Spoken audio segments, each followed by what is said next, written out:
presenting a case of 14-year-old male hailing from Gulbarga, Karnataka, and himself being the informant.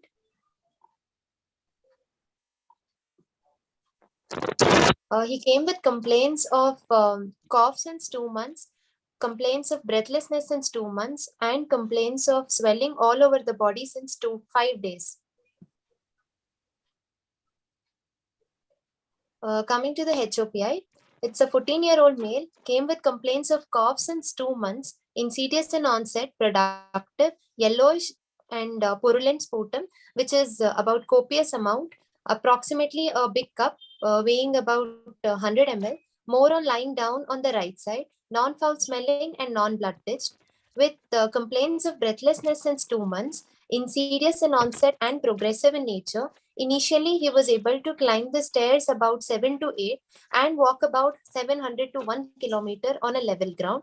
And it has progressed to breathlessness even on walking about 300 meters. And he shares a history of walking slower than the companion and takes rest after walking for a few meters. And it has further progressed from the past 6 days to breathlessness at rest and unable to carry his day-to-day activities, which will go from MMRC grade 2 to grade 4.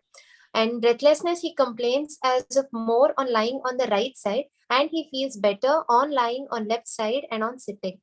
There is no any diurnal variation associated with breathlessness. The child is being having these complaints of cough and breathlessness from the past 2 months, which has aggravated from the past 7 days, which has got him to the hospital. Now the present complaints of cough and breathlessness, which has aggravated from the past 7 days, breathlessness has increased and it is present even at rest. And from the past 7 days, he's also giving history of waking up from sleep. He gives a history of PND from the past 7 days. He usually sleeps, and post sleeping, he wakes up after 3 to 4 hours post sleeping. He wakes up from sleep due to breathlessness, and and he has complaints of swelling all over the body since the past 1 week, which has initially started both over the legs and later progressed to involve the abdomen on day 2 of swelling. Doctor, 1 second, doctor. Hello? Hello, sir. Is your present illness? You don't say as swelling. Sir, I can't hear. Hello? You are able to hear me? Yes, sir, I can hear you. No, actually, when you say it's your present illness, actually the child is having a neurofibromatosis. Hello? Generalized edema or fibroma swelling. Sir, he gives history of swelling generalized, started When it says swelling, is to have dimensions. Say lipoma, neurofibroma, like that, no? So when you say edema, you say generalized edema. Generalized. You say it's edema or swelling? They in the patient words they tell about swelling, sir. Generalized swelling. No. The only complaints you have to go with their words. No, it's a personal use medical terminologies. Edema, sir. Or generalized edema. Okay, in each personal, don't say generalized swelling. Okay, sir. Sorry to interrupt, sir. Sir, your voice is not clearly heard, sir. There's a disturbance with your voice, so we are not able to hear you clearly. Yes, I'm using headphones, sir. You're able to hear now, sir? Yes, sir, we can hear you, but there's a lot of disturbance in the back. Background, sir. Yes, sir. Hello? Are you able to hear now, sir? No, sir, we are not able to.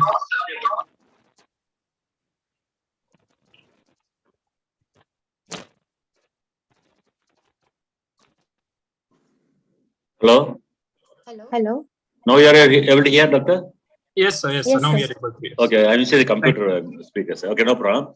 So actually, don't say generalized swelling. That indicates neurofibromatosis like swelling. So instead of present illness, you say patellar edema, abdominal distension, or facial puffiness. Okay, or sir. you can say anasarca generalized edema like that. Okay. Okay, sir. Okay. And the edema had started since 1 week. One sec, sir. I can hear my own voice. You're hearing your own voice, huh? Yes, sir. Dr. Spandana, can you disconnect audio from your iPad? I've done, ma'am. Not just mute. You have to disconnect. Okay. Okay.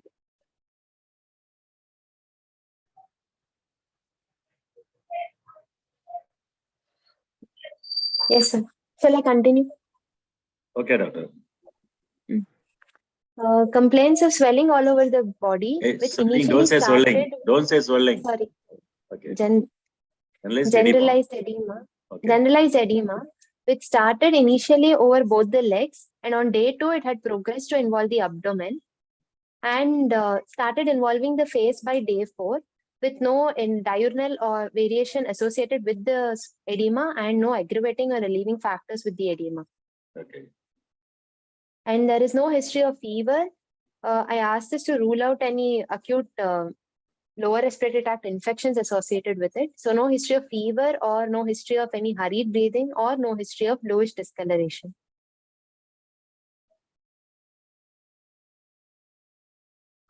The past history, I would like to say it is having a chronic history since birth. So I'd like to start from there.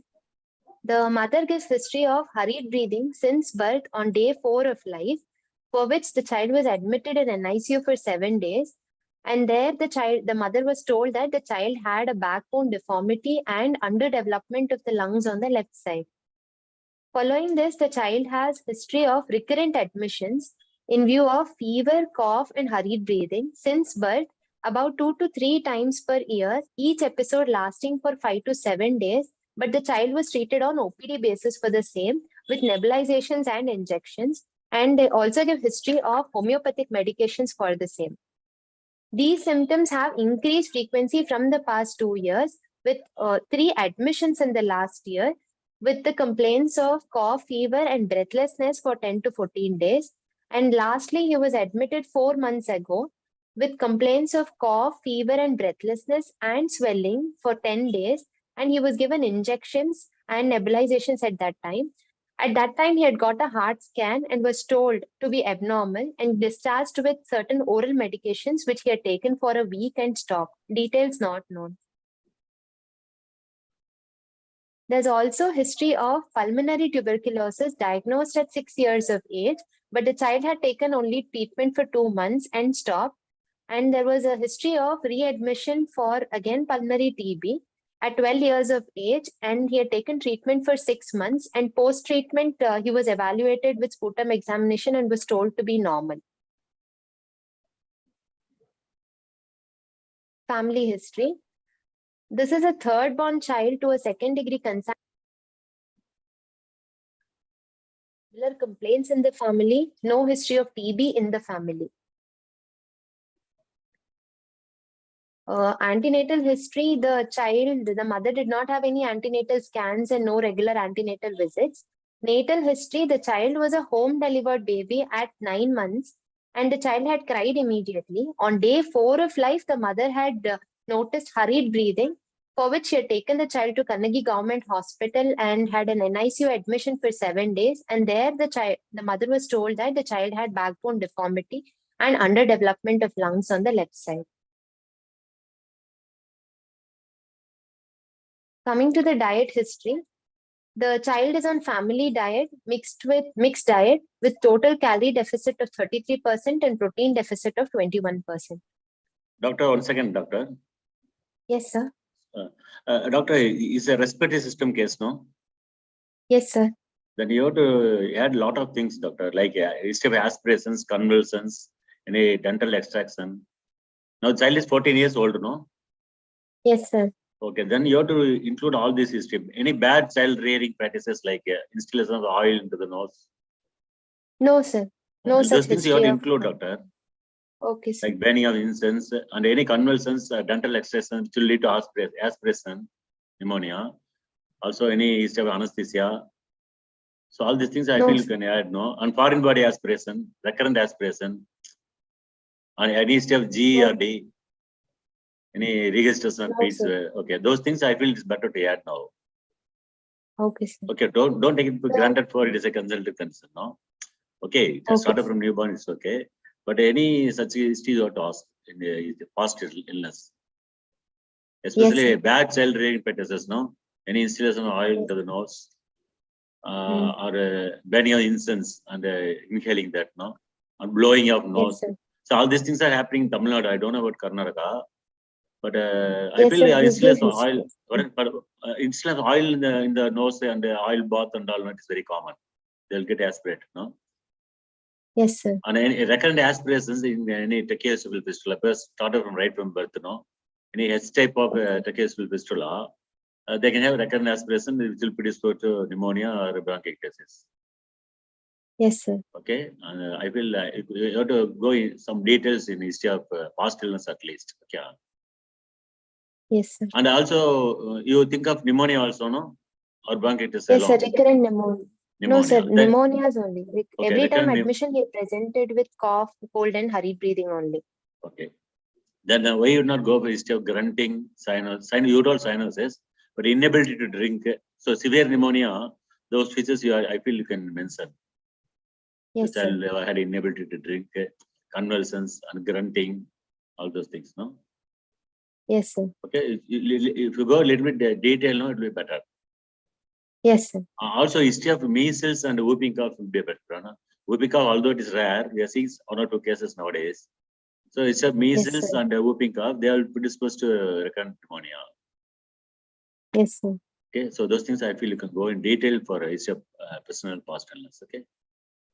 Yes, sir. Okay, okay, go ahead. So my screen is not being seen. Just a second, sir.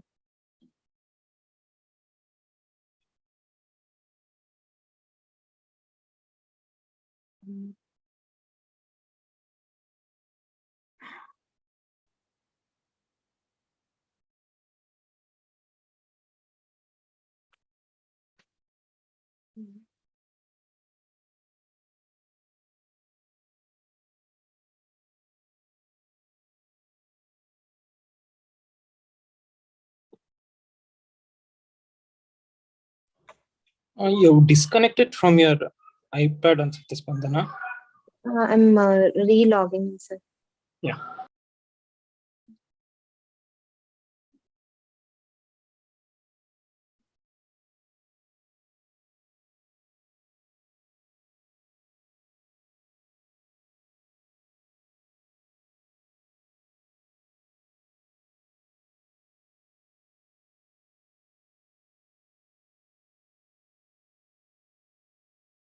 Sir, again, I need to share.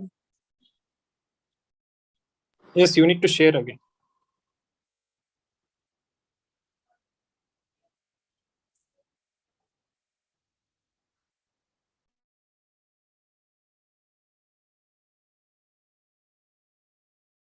Sir, I think you should make me a co-host again, sir. Dr. Spandana, you're already co-host. Please try sharing again.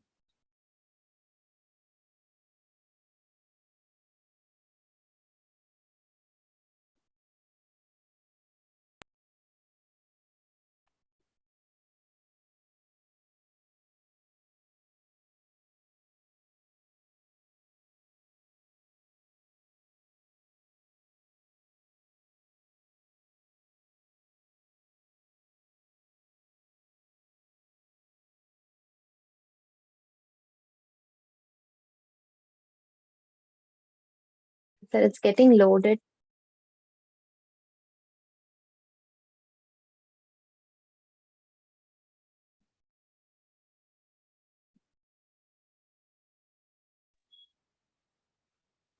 Can you share it through your phone itself? Yes, sir.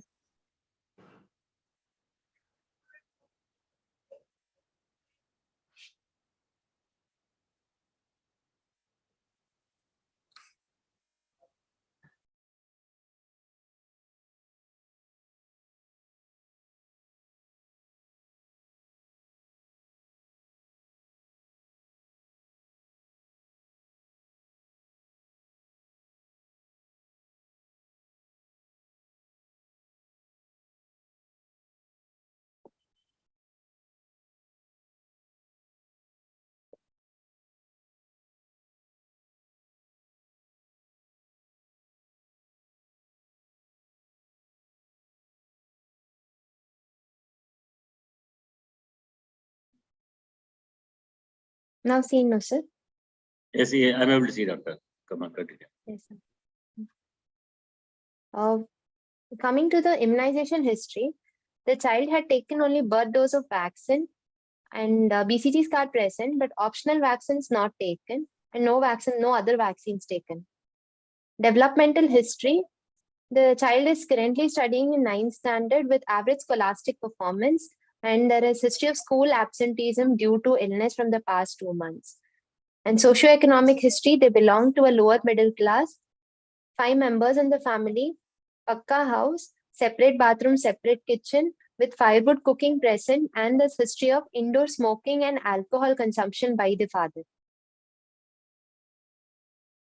Coming to examination, the child was sick-looking child in distress at admission, with his vitals, temperature being 98.2 degrees measured in the axilla, with tachycardia present, pulse rate of 140 beats per minute, with good volume, regular rhythm, and no delay, and all peripheral pulses being felt. Respiratory rate of 45 cycles per minute with regular rhythm, abdominothoracic type of respiration with use of accessory muscles of respiration.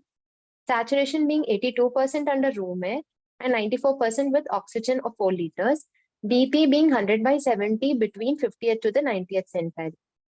The anthropometry, weight of 36.5 kg, height of 152 centimeter, BMI of 15.3, coming to less than -3 standard deviation with severe thinness. Head to examination, the child had pallor present, grade 3 clubbing breast. Can I continue?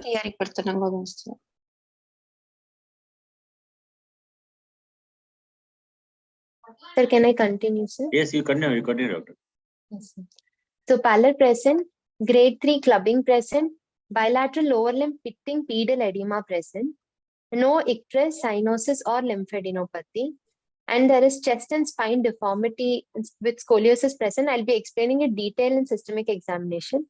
And there were no external markers of TB present. Respiratory system examination, upper respiratory tract normal, lower respiratory tract examination. On inspection, the child had tachypnea, respiratory rate of 45 cycles per minute with abdominothoracic type of respiration, with regular in rhythm and usage of accessory muscles of respiration. The child was using sternocleidomastoid and abdominal muscles with subcostal and intercostal retractions present. Trachea was appeared to be shifted to the left side, trial sign positive, drooping of shoulder on the left side seen, shape of the chest asymmetric, with crowding of ribs on the left side. Chest movements appear to be reduced on the left side, and apical impulse in the 6th intercostal space, 3 cm lateral to the midclavicular line. On palpation, inspectory findings confirmed, trachea shifted to the left side, chest movements reduced on the left side, both anterior, lateral, and posterior and superior. Chest expansion of about just 2 centimeter. The child had a full inspiration of chest circumference being 77, and on full expiration, the circumference was 75 with an expansion of just 2 centimeter, which is reduced. And measurements of chest circumference being 76 centimeter, and there was a significant difference between the right and left hemithorax. Right hemithorax being more, 39 centimeter compared to the left hemithorax, with an AP diameter of 20 centimeter and transverse diameter of 27 centimeter, with AP transverse ratio being preserved as 0.7. There was no tenderness or crepitus. Apex beat was localized in the 6th intercostal space, 3 centimeter lateral to the midclavicular line with a palpable thrill. And vocal fremitus, it was significantly reduced on the left side and quite being normal on the right side. Percussion, there was a dull note on the left side in all areas, and there was a hyperresonant note seen on the right side, top space percussion being normal. Auscultation, the child had normal vesicular breath sounds bilaterally, but there were coarse crepitations which was heard on the left side. And vocal resonance also being reduced on the left side compared to right side. With this, we get an impression that the involved part is left side, and the trachea being shifted to the left side, it is more of a pull of the trachea. So we could consider collapse of the lung on the left side with a significant chest deformity noted. And apex beat being mediastinal shift being present.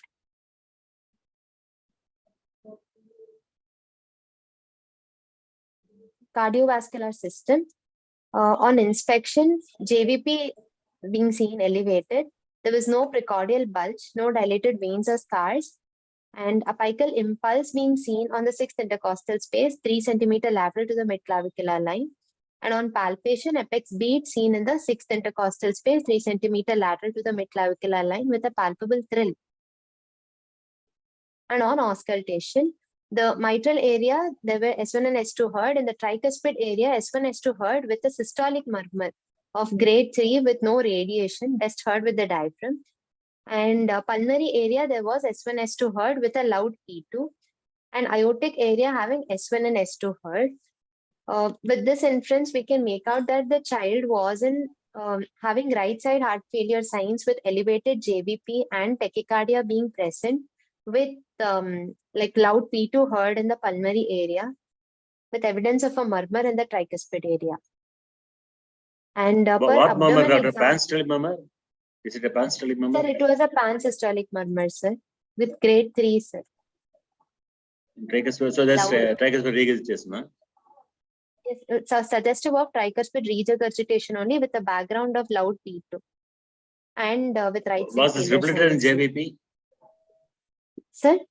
This tricuspid regurgitation, was it reflected in the JVP? Did you measure the JVP? Observe the JVP. Jugular venous pulse. JVP about 9 centimeters, sir. JVP elevated. Okay. With any prominent V wave? That we could not make out, sir. Actually, it can be made out, no, doctor, because the wave pattern should be seen, no? When you see a systolic murmur in a tricuspid area, it may be TR, tricuspid regurgitation. Yes, sir. In that case, you should have a large V wave, no? When the ventricle is contracting, the blood will come through this valve and go to the JVP, no? So you try to observe. Maybe because being 14 years old, the child is okay. But 14 years old, I feel in a careful observation, I feel you can note it. During the ventricle contraction, there'll be a small raise in the wave. Okay. Yes, sir. Okay.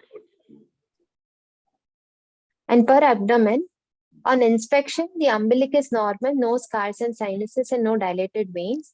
On palpation, there was. What about the abdominal distance you told? No, it is not present now. Told generalized. The thing is, mother gives history of abdominal distension, sir. But when the child came, the child did not have any abdominal. Okay. Being a respiratory case, no, doctor? Yes, sir. You just mentioned something about the movement with the respiration. Hello. You told umbilicus now scars, it's okay, doctor. But movement with the respiration, is it normal or once it is decreased? That you can, I feel you can mention that, no? I have mentioned, sir. It is reduced on the left side. No, in abdomen, you did not say anything about that, no? The type of movement is also, it is abdominothoracic respiration, sir. The child barely had any thoracic movements. So respiration, when we counted the respiratory rate also, it was more of an abdominothoracic type of movements. Okay. And so during respiration, there's no movement at all. There is movement, sir, but more predominantly abdomen compared to the thoracic. But I feel like it's better to mention because you told one side the lung is affected, no? So the movement will be decreased on that side, on the other side. You ask to take a deep inspiration, then you see movement with the respiration. Okay. Yes, sir. Try to mention there's no movement with the respiration, or just mention that point. That's very important, no? Reduced on left side. That's right. Compared to right side, is reduced on left side, you can say. Yes, sir. Okay. What is tidal percussion, doctor? So tidal percussion is percussion to look for whether the dullness noted in the right area is because of the liver enlarged or because of a pleural effusion. Okay. So we go on percussing from the infraclavicular region downwards. Which space? Which space? In the 5th intercostal space. No. Where will start that percussion? You have to start in the 2nd intercostal space, right side in the midclavicular line. Yes, sir. Then you come down. Once you emit the dullness, don't remove your finger. Ask them to take a deep inspiration. Now you just percuss now. Percuss. And if it Okay. is continues to be dull, it is pleural effusion. If it is resonant, that was because of liver. Okay, what is the condition in which there will be upper liver enlargement? Upper border will be enlarged. Usually, liver enlarges low towards the iliac fossa. No, in which condition there will be upper enlargement. No, sir. No idea. No, it is amoebic liver abscess. Okay, sir. Okay, only amoebic liver abscess. This will happen. Yes, sir. Okay, go ahead. What is the trough space, pa? So top space is in the left lower part, sir, bounded by What are boundaries? boundaries from the right side. It is bounded by the left lobe of the liver. Okay. And inferiorly, it is bounded by the right costal margin. Okay. And superiorly, it is bounded by the lower pleura, sir, left side. Left side, left border. The left border is spleen, sir. Spleen. Okay, very good. So normally, how it will be? Normally, we get a tympanic node, sir. Okay, due to stomach. Yes, sir, fundus. The fundus of stomach. Okay. Then what are the conditions will be obliterated? In case of pleural effusion, or if we have a left lobe enlarged, or if we have a splenomegaly. Okay, and one more condition. One more. The older children, being a 14-year-old child. Pleural effusion. Any mass, doctor, any mass or splenomegaly or any mass in the abdomen, stomach, fundus, Yes. that also Yes. can be obliterated. Okay. So did you examine that trough space in this case? Yes, sir. Okay, it was obliterated or it was normal? Normal only, sir. Okay, okay. Okay, doctor, go ahead.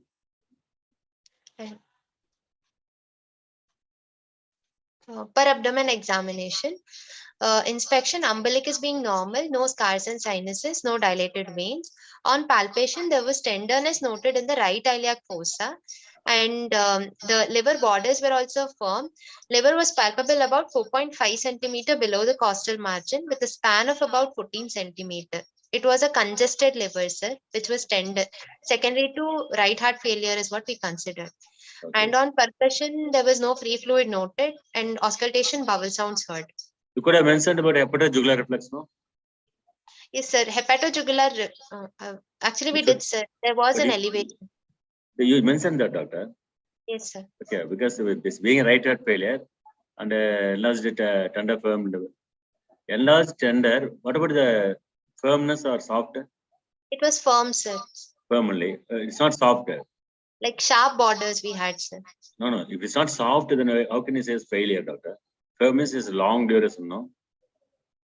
It had sharp borders, sir. So that is okay, but the firmness will not come suddenly, no? Yes, sir. So it should be some chronic condition also. Added to that, you may be having this failure. Yes, sir. So that with that point you have to note it down. Okay, and always in these conditions you just say about hepatojugular reflex. You are also suspecting failure, no? Yes, sir. So in that case, you can say about hepatojugular reflex. Maybe it will be present or absent. You just mentioned about that, no? Yes, sir. Okay. And on nervous system examination, higher mental functions, conscious and oriented, cranial nerves intact, motor intact. Basically, CNS was normal, sir. Okay. Musculoskeletal system. On inspection from the anterior view, there was an asymmetrical chest wall noted with flattening of the right lower anterior chest wall with crowding of the lips on the left side, sir. And on posterior view, we could see a head tilt towards the right side with drooping of shoulder over the left side. And there was a scapular asymmetry noted with right scapula being more prominent and higher compared to the left. And thoracic spine appeared curved with the convexity facing the right side. And there was an increase in the distance between the torso on the arm on the left side compared to right side when the child was seen in posterior view. Usually, normally, what is the level of the scapula, doctor? Lower end of the scapula? T10, sir. You say T10?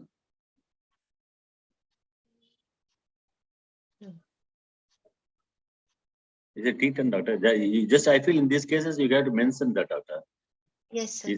Both are elevated or only one thing is normal or one thing is elevated. That you have to get that idea. Yes, sir. Okay, you just try to find it out, and Yes, in the physical, just try to mention, no? Yes, sir. Okay. Okay, go ahead, go ahead. And from the side view, there was no accentuation of roundness of the upper or the lower back, ruling out kyphosis.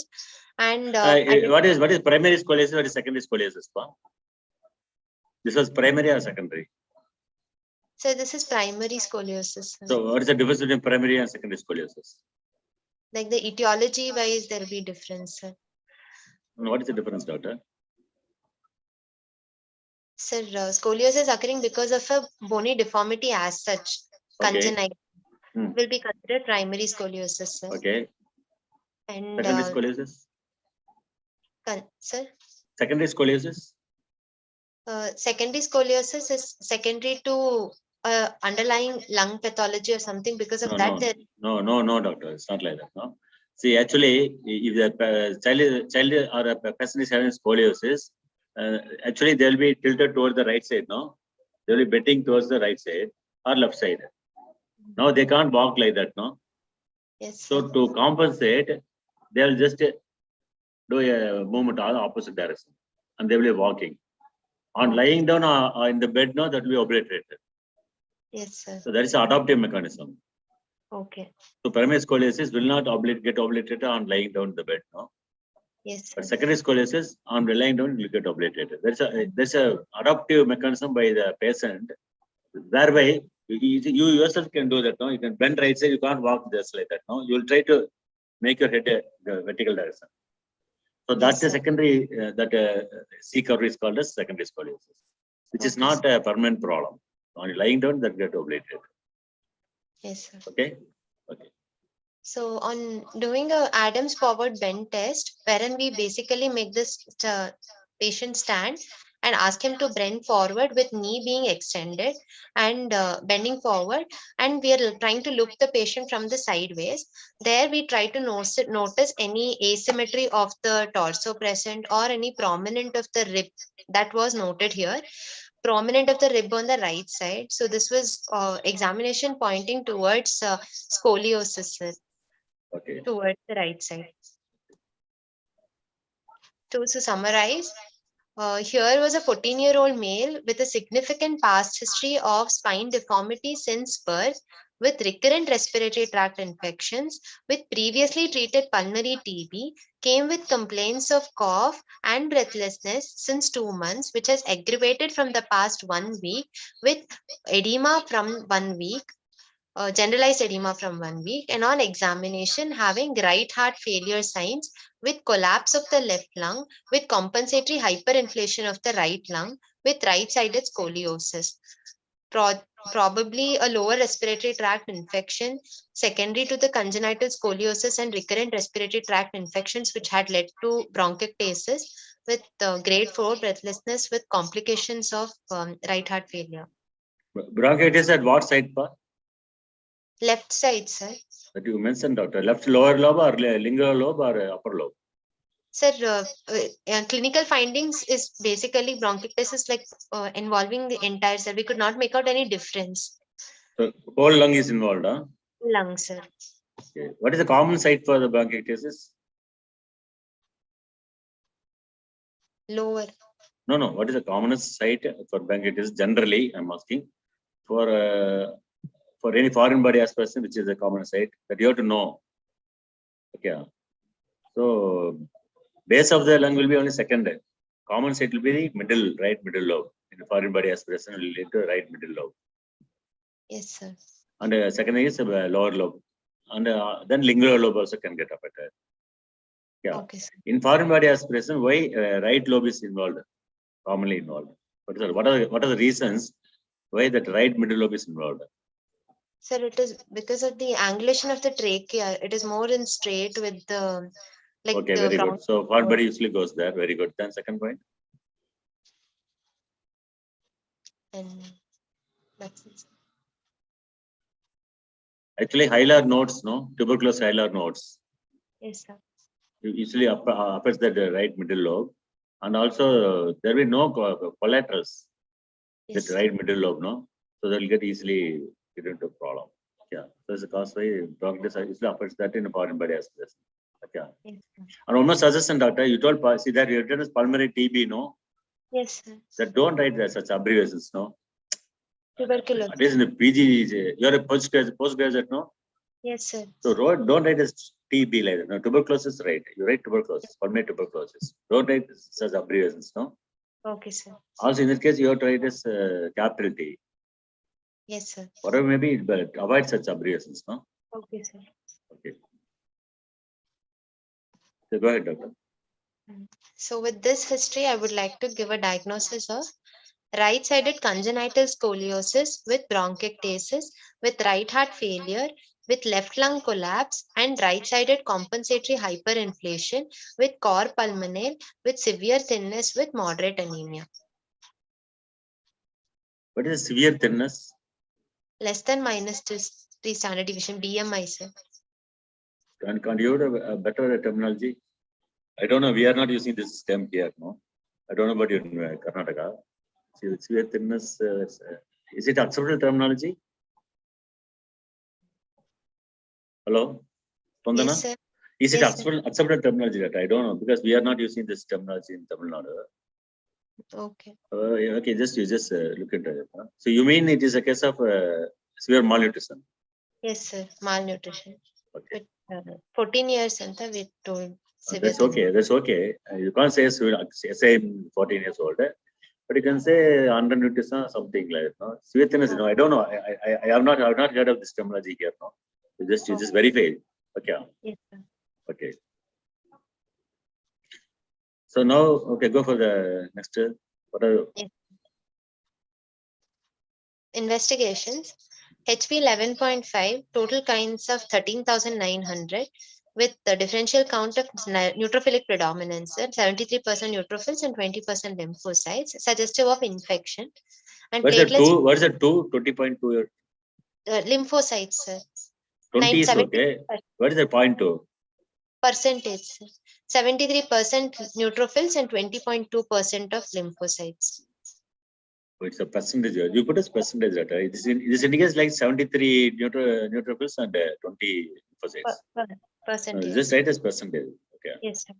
Because you are going to count to 100, no? Yes, sir. So it comes to 73, 20. What about the others? Basophils or something like that. Eosinophils. And the total should come as 100, ma. Yes, sir. You told 73 is okay and 20 is okay, 20%. But what about the other thing? It comes out about 93 only, no? Yes. Like you be clear, doctor. 73 polymers, like you just write that, like that, right? yes, Like that, no? Okay. And Rate is 2.96. I feel you can write the values there, doctor. 1.5 grams. Total count is cells per cubic millimeter. Like that, you just write like that, no? Don't yes, be start. Better to avoid such things, doctor. You just be clear. okay, Yeah. sir. And RFT normal, sir. Electrolytes also normal. We had got an ultrasound thorax done. That was also normal to see if there was any effusion. Okay. And sputum gram stain we had got it done, sir. That had No, come up. ultrasound thorax normal means left lung was normal, huh? You told bronchiectasis and all. We did not get any effusion as such, sir. No, effusion is okay, but how can they say it's totally normal? You told one side bronchiectasis and fully lung is involved, no movement at all, no? Yes, I sir. feel they could have given some findings, no? ARNT Yes. diminished or something like that. You can't say normal. Yes, sir. See, it is unequal on both sides. And you told ARNT everything is abnormal. And apical limb is also shifted. Yes, So in that sir. case, what is the cause you have to say, no? And if it is bronchiectasis, lungs will be damaged. Yes, sir. Destruction, dilatation, everything will be seen. I feel they can't be as normal. You got it from your radiolist, huh? Yes, sir. You just discuss, doctor. You Yes, guys, sir. at least some findings you'll be getting, no? Yes, sir. Okay, you just try to get a second opinion from them. Okay. Yes, sir. You could have asked for pleural effusion and all. They could have told no pleural effusion. No You pleural can't say it effusion. is normal. Yes, sir. Just to verify, no? Okay. Yes, sir. Sputum And- gram stain, gram positive cocci in pairs. Okay. Occurring in pairs, sir. This is the X-ray. So what was that inference? Go back to that. What is the inference? Gram positive cocci.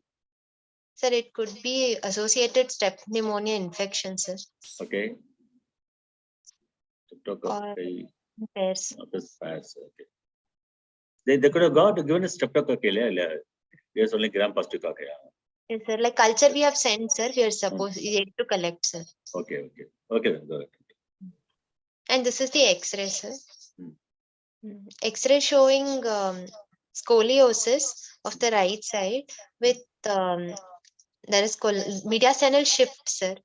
Shift, and heart and lung borders could not be demarcated, and there appears to be collapse of the left side and hyperinflation of the right side lung, sir. Okay.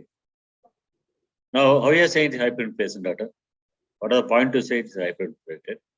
Sir, we need to count the number of ribs, sir. If it comes more than 8, then it is hyperinflation. More than 8, More than 6. Be clear, pa. More than 6. Normally, you'll get 6 or not during inspiration. Normally, we get 6. No, normally you get 6. More than 7, it's okay. And one more point. Scoliosis, sir. No, to say it is hyperinflated right lung. The opacity, sir. It will be hyper. No, not the opacity. It has come down. No, opacity has come down. So actually, you can see that you can see the cardiac border, no? Yes, sir. Right side cardiac border on the diaphragm. The angle will be usually obtuse. Yes, sir. Okay, you have to take inspiratory film, and Yes, it will be usually obtuse, no? Now you can see a small acute angle at the inferior part, no? So that indicates hyperinflated lung. Okay, sir. So one point, no? The another point is why actually the liver shadow, I mean diaphragm shadow is lower on. It will be lower on the right side or left side in a normal X-ray. Normal X-ray diaphragm shadow. Diaphragm shadow will be elevated on the right side or left side. Right side, sir, because Right it's a side. liver. Why? Liver will be there. No, that is not the cause. Actually, wherever the apex of the heart is present, the diaphragm will be lying low.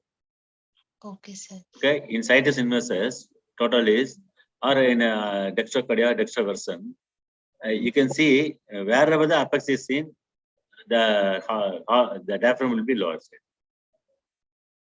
Okay. Yes, sir. Now, if the liver is on the left side and apex is on the right side, the diaphragm will be, or liver is the same side, apex is in the right side of the shadow will be lower than the left. Okay, so remember that point. Okay. So that apex side only, the diaphragm will be on the lower side. Okay, Okay, one point. Now see, apex is on the left side only, but you told 6th space, no? But the diaphragm, the liver is on the lower part in the right side. Yes, sir. So again, this indicates hyperinflation. Hyperinflation. Okay. Okay, sir. So these are the points to say it is a hyperinflated lung. Okay, doctor. Okay. Then what are the other findings in this case? Sir, we have why there's no abdominal air shadow? It's overexposed. Over?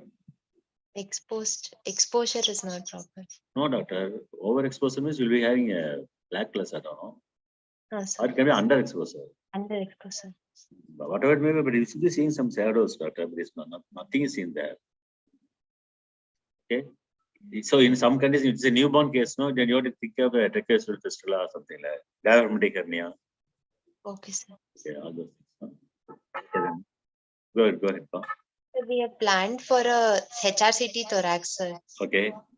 That reports we have got it done today, sir. So we have to get the reports today, sir. Like tomorrow we'll be getting done, sir. And management wise, because he had come in right side heart failure, we had first initially given him a dose of Lasix with oxygen and upright position, and following which his failure symptoms improved. So we try to continue Lasix, and because of an acute infection now, so we've started him on antibiotics for the same, sir. You told pulmonary hypertension is present, no? Yes, sir. What was the management for the pulmonary hypertension? Sir, we had got a 2D echo done, sir. They have given pressure, RA-RV dilation with mild TR. Okay. And they have given pressures of 72, sir. 32 in the which part? Right lung, right heart? Right side, sir. Right side right pressure. ventricular atrium. PASP pressure, sir. Pulmonary pressure. Okay. Pulmonary So pressure, 72 is elevated, no? elevated, sir. So that elevation is causing tricuspid regurgitation. Regurgitation. So what, did you take any drug for that? Sir, we had actually asked them regarding sildenafil prophylaxis, sir. Okay. To start for, but they've told because it's a chronic lung pathology that will not help much. You can give a trial for a week and then but the primary pathology has to be treated is what they told. Okay. Actually, we had one case here also where we started sildenafil, not like this, no. It was a case of thalassemia, and a child came with a severe tricuspid regurgitation. So we started sildenafil and child got improved. Yes. So I feel you can give a try there also. Yes. And you have to, of course, you have to treat the primary pathology. Yes, sir. So added to it, I feel you can give some supportive care, no? Yes, sir. Okay, one point. And so now I feel the primary cause is aplasia, hypoplasia of the left lung. Left lung with restrictive lung disorder. Which is predisposed to bronchiectasis, no? Bronchiectasis, sir. Okay. So then you have to do all the investigations to see what it is. And Yes, how are you planning to treat this case? Or what is the definite treatment now? So main thing we can do now is chest physiotherapy. Okay. That we have started giving him, sir. Chest physiotherapy and drainage of the secretions. Okay. And for the acute infection, we have now treating him with antibiotics, but we plan to discharge him on prophylactic antibiotics also. Okay. And what is the lung physiotherapy? What are the ways you can give lung physiotherapy?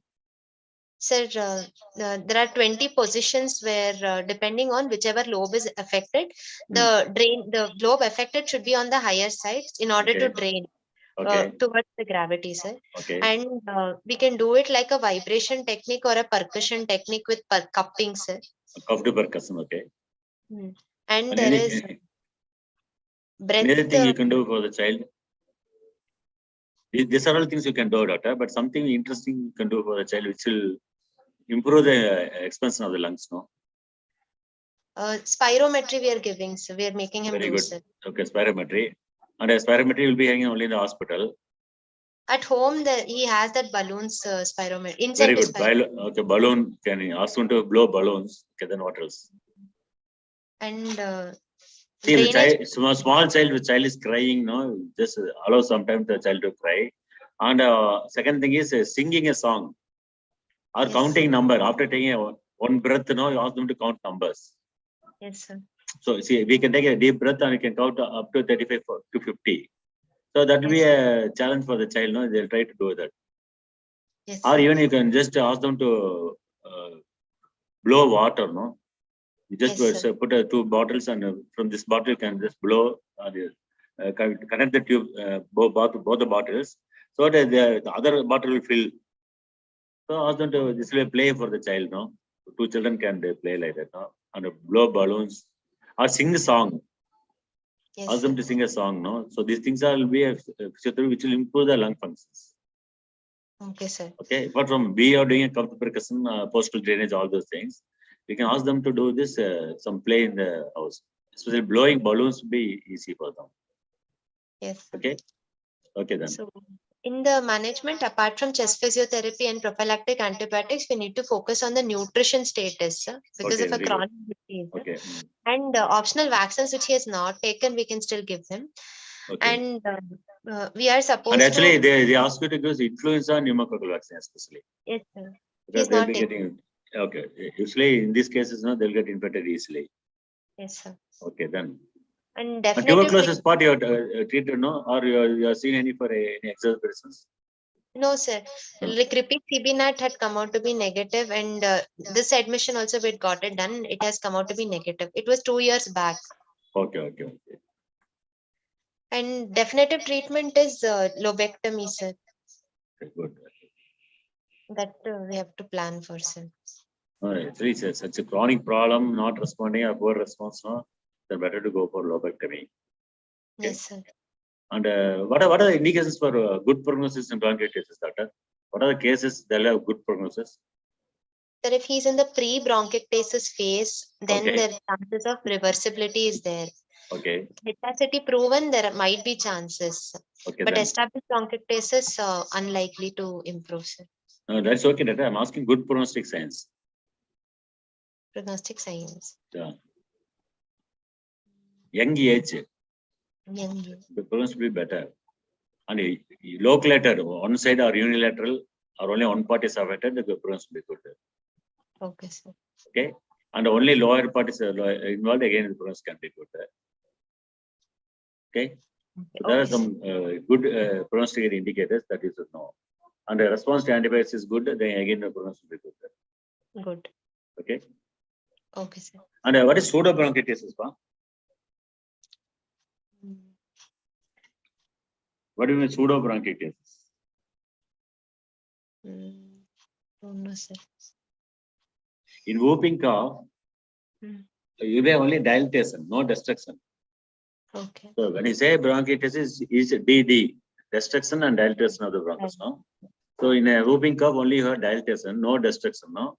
So in that case, they will get reversed after some time. Okay. Okay, this is called pseudobronchiectasis. Okay.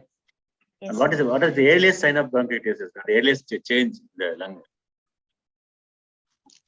HRCT, we have various changes which we see, sir. You know, that's what I'm saying. What is the earliest change? I'm asking. Tree in bud appearance. Loss of ciliated epithelium. Ciliated epithelium. That will be the first change. Then after that, they will get totally restricted.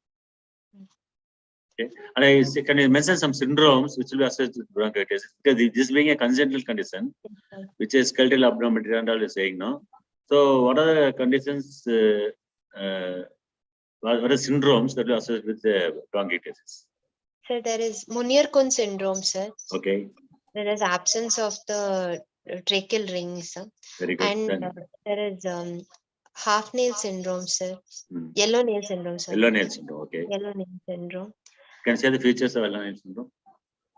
So they'll have bronchiectasis with nail changes, with effusion. Any reproductive problem? Yes, sir. They can have infertility will be there, sir. Okay. What is Carter syndrome? Carter syndrome also, they can present with ciliary dyskinesia with bronchiectasis and situs inversus. Okay. And cystic fibrosis? Cystic fibrosis can also present as bronchiectasis due to recurrent respiratory tract infections. What is the special feature of bronchiectasis in cystic fibrosis? How it differs from other conditions? That sweat chloride test when we do. No, that is okay. That's a test I'm saying, but I must say bronchiectasis. The cystic fibrosis usually affect whole the lung, whole part of the lung. Okay, sir. Okay, it will be more extensively affected, no? Apart from other conditions, where only one lobe can be affected, all those things. But here it will be extensively affected. Okay. Yes, sir. Okay. And what is the definition for bronchiectasis, no?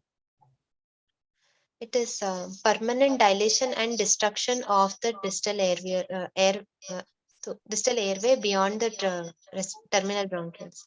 Okay. What can you say? What are the types? Pathological types? Pathological types, you can classify it as pre-bronchiectasis, HRCT proven bronchiectasis, and established bronchiectasis, sir. No, that is clinical data. I'm asking pathological changes, pathological types. Saccular, cylindrical. Saccular, cylindrical, varicose types, sir. Okay, that's very important, no? Certain conditions will be associated with particular types of pathological changes. Okay. So it can be 14-year-old child. Can we suspect measles also a predisposing factor? Can be, but associated rash, fever, that history is not there, sir. Okay. So in whatever it may be in some certain foreign countries, now the measles is on the rise in college going older children or college going people, no, with very good immunization. So still you have to think of that measles also. Yes, sir. Yeah. And what about the whooping cough? Actually, in Tamil Nadu, we saw a few cases of whooping cough. Yes, and also diphtheria. So maybe there's another surge. So you should be very careful, no? And some people coming from other states, no, they are not immunized and they are getting that condition. So always better to ask a history of measles and whooping cough. Whooping cough. Yeah. Okay, sir. What are the complications of measles, pa? like long-term complications, they can have SSPs. That is 7 to 10 years. No, just say what are the immediate Yes. complications. See, actually, I used to give a clue to the students. No, MEASLES. Yes, sir. Okay, malnutrition, auditory infections, otitis media, or vitamin A deficiency. Okay, Yes, sir. secondary infections, L lung infections, E even the enteritis, gastroenteritis, and other is SSP. Okay, sir. Okay, so you can just have a remember like this, no? So that recurrent due to immunodeficiency, there will be recurrent infections, secondary infections, and especially pneumonia and diarrhea and otitis media are very common. So again, in pneumonia, you have to always bring a history of measles, no? Yes, sir. Okay. Okay, doctor. What is platypnea? What is trypopnea? Sir, breathlessness on lying on one side, like immediately after lying down on one side is platypnea. No, doctor. See, on one side, if you lie down, you lie down in pleural effusion. Yes, sir. So that is trypopnea. Hmm. Okay, so don't remember P doesn't come for P. Yes, sir. So platypnea is on sitting. On lying down, they'll become normal. Okay. Trypopnea will occur in pleural effusion. So it's lying on one side. Okay. So just remember that point. P will not come for P. Okay, sir. So pleural effusion, trypopnea. And where will get platypnea? On sitting. On sitting. In which condition? See, doctor, any mass lying on the left atrium, on Yes, sitting sir. down, it will go and obstruct the mitral valve. Yes, sir. So say left atrial thrombus or left atrial myxoma. Yes, sir. So on lying down, it will go to one side, there will be no obstruction. Okay, sir. So in platypnea, it occurs in left atrial myxoma, left atrial thrombus, where on sitting there will be dyspnea, on lying down it will be relieved. Okay, sir. Okay. And how will you difference between chest pain due to pleurisy and other conditions? So pleuritic type of pain will usually be on the lateral side, and pain will be No, need not exaggerated. be on lateral side, doctor. It can occur anywhere. No, pleurisy, no. It can occur at any part. But So more that exaggerated on deep inspiration. okay, then one point. Second point is, Type of pain, sir. what is the type of pain? Sharp pain, What's that? sir. What is the type of pain you told? Sharp. Sharp. Actually, doctor, they'll hold the chest. They'll compress the anterior chest wall so that the chest movement will be decreased. On the chest, increased chest movement, there will be more pain. Yes, sir. So they'll try to hold the breath or they'll try to compress the chest from anterior. Where there's a pain, no, they'll just Yes. hold and they'll keep it compressed there. So the chest movement is decreased that way. That's important point. Yes, sir.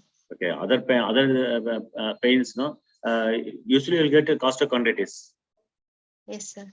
Most people will be afraid that it's a cardiac pain, no. Yes. There will be tenderness at that particular pass, Yes. costocostal junction. Yes, sir. Okay. Usually the school children they'll lift the handbag on the left side. Yes, sir. And they will put on the shoulder, no. At that time they'll be getting the strain at that part, so they'll get a pain, costochondritis, no. So you will have on pressing that part, no, you'll get the tenderness. So you give a rest and pain relievers, they'll be okay. But it is pleuritic pain, no, only on compressing the chest they'll decrease. And this pain will get obliterated once the pleural effusion develops. Yes, sir. Okay. As the pleura stretches. Okay.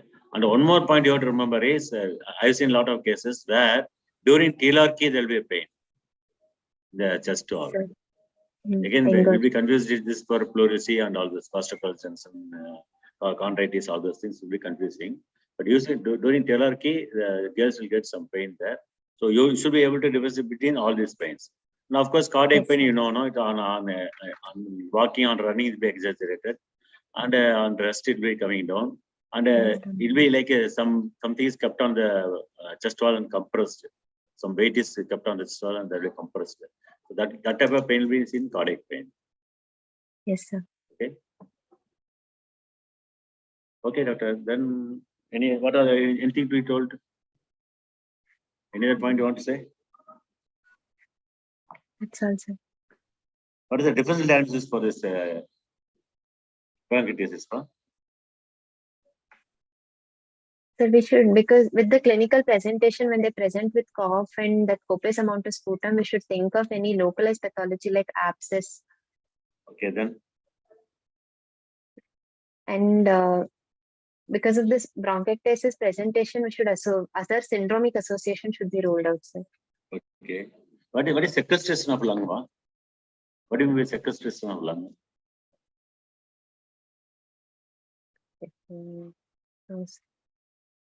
Actually, the whole lung will be supplied by pulmonary artery, no? But the sequestered part alone will be supplied by separate artery, or the lung will be supplied by supply at all. You're able to understand what I'm saying?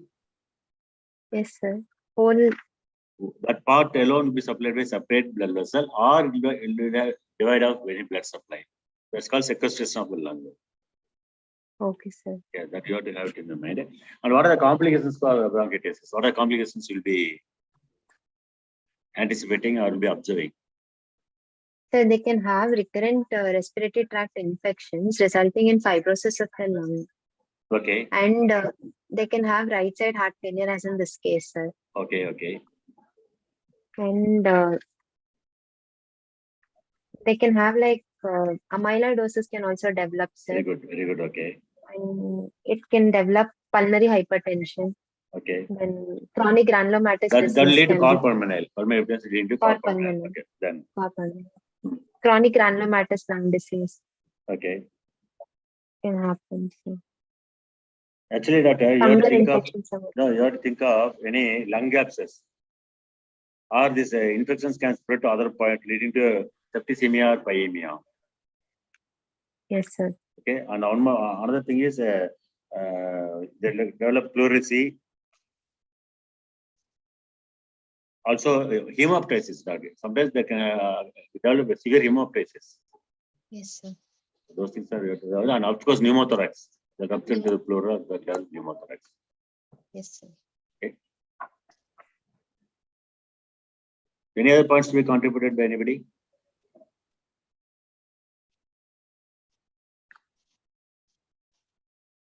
And you told recurrent respiratory infections, no? More than how many infections in a year is called as recurrent respiratory infections? 4, sir. 4 in a year or 6 months? Year. Actually, we follow more than 6 infections in a year. No, I'm not asking recurrent pneumonia. I'm asking recurrent respiratory tract Infections. Recurrent pneumonia, even the second is called as recurrent pneumonia.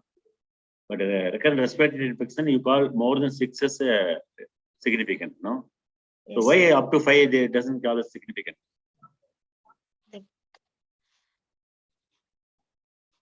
Any idea?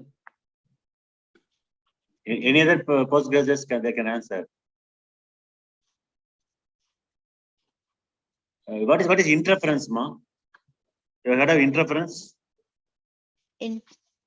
Interference. Interference. Actually, when one virus is infecting a human, other virus from the same strain will not affect it. Okay? So it's called interference. So for example, in polio, in pulse polio, you are giving two strains, no? Yes, sir. So when you give for the first dose, when you give, one strain will take up. So other strain will not infect the body. So this immunity will develop up to 1 to 2 months. So after 1 month, when you give the next dose, that will take up. Next other strain will take up. So that is the reason why you just give 2 doses for pulse polio. When you give 2 strains. Previously, when they were giving 3 polio strains, no, they used to give 3 doses, basic doses, no. So the reason is when one infection get infected, other strain will not infect. Okay, sir. This is called interference. So in coming to influenza and all, every child will get infected with this influenza. When one strain is affecting the child, other strains will not affect. So once they develop immunity and recover, other strains can come and infect the child. So that's the reason why up to 6 infections in a child can be normal in 1 year. In 1 year. Okay, sir. So almost every children will get this 6 infections in 1 year. So more than 6 infections, then you call due to congestion of the lungs or you decrease immunity, increase virulence of the virus or bacteria, that can lead to more infections. Okay. So the interference mechanism everyone should know. But that's the mechanism we're using for doing immunization also. When you give more strains, you just give that gap. So the other strain will affect only afterwards after that time. Okay. Okay. And how do you prevent it? What's the preventive steps for bronchiectasis? Sir, identifying the etiology, if it is associated with like cystic fibrosis or anything. Very good. Okay. And so those systems, you do supportive care only. You can't do much about cystic fibrosis. And nowadays you can get gene therapy also for alpha-1 antitrypsin and all. So early identification of the certain disorders and correcting them. Okay, very good. Then also anatomical abnormalities should be identified early and corrected. Then treating infections, doctor. Respiratory infections. Respiratory infections you treat it promptly and early. Yes, sir. And any foreign body as present, don't leave it for a long time. Immediate removal of the foreign body, all those things. Okay. Yes, So these are some preventive steps for bronchiectasis. Okay. Okay, doctor. I feel it's a good presentation. I feel could have gone some more details, no, which I have told you already. Those things I feel you can add, no. But this being a chronic case, this is okay. But if it's going to be acute, I mean, acute means onset by 3 years, 4 years, or 5 years, then you have to go for all this history which I asked, no, which could have precipitated all these things you have to ask. Yes, sir. Okay. Suppose how will you suspect foreign body as present, ma'am? Sir, unilateral findings if the child is having an acute presentation. In which case you'll get bilateral finding? Like upper airway obstruction if it is having. Before the bifurcation of trachea, the obstruction is there, no, you can get bilateral finding also. So what other findings will you have? V's, if it is there, it will be more of like pertaining to okay, that. Localized V's. Okay, then acute history will be no, there. I will give a permission to take X-ray. Yes, sir. How will you suspect this foreign body? Whether it's in the esophagus or in the trachea. No, it can be a translucent body also, no? It not be a radio opaque always, no? The localized area of collapse will be there, sir. Collapse will occur. It takes some more time. Immediate collapse will not be there. See, doctor, you suppose the obstruction is on the left side, no? Yes, sir. You take an X-ray during deep inspiration. Yes, sir. So the mediastinum will move towards the left side, towards the obstruction. Okay, sir. And now you take a deep expiration, it goes towards the opposite side, normal side. Okay, sir. So pendular movement of the mediastinum. Okay, sir. During inspiration and expiration. And this will be better seen in fluoroscopy. Okay, sir. When you do a fluoroscopy, there will be pendular movement of the mediastinum part. So there you can suspect there is a foreign body. Yes, sir. Okay. And of course, obstructive emphysema and compositive emphysema. If the foreign body is obstructing in the partially on one side, the air will enter, it can't exit. So this is obstructive emphysema. And suppose there's collapse this side, other side will have compositive expansion. This is called compositive emphysema. So all these things you have to suspect foreign bodies. Okay, and in many occasions, the foreign body will not be visible. Ma. Yes, sir. See, it is a groundnut or onion peel. Even some plastic, transparent plastic will not be visible. So we have come across a lot of cases like that. No, nothing is seen in the X-ray, but when you do bronchoscopy, you'll be able to see move the foreign body. Yes, sir. Okay. Okay, Dr. N. It is a good presentation, Dr. Nice case, and I feel you have done well. Okay, just show some more improvement. Okay, next time.